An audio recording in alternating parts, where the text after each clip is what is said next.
Pinalawig ng pamahalaang panlalawigan ng Pangasinan ang pagpapatupad ng Alternative Learning System or ALS Accreditation and Equivalency Program para sa mga persons deprived of liberty or PDL sa loob ng 3 taon.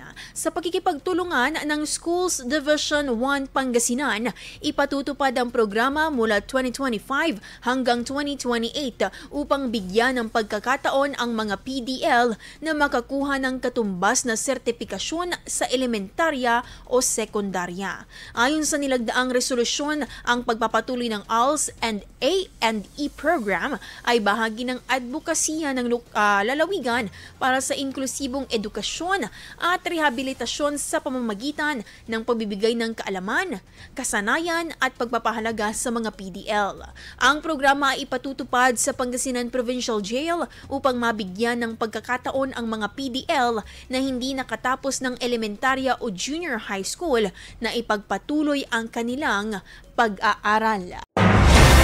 IFM News. IFM News. IFM News.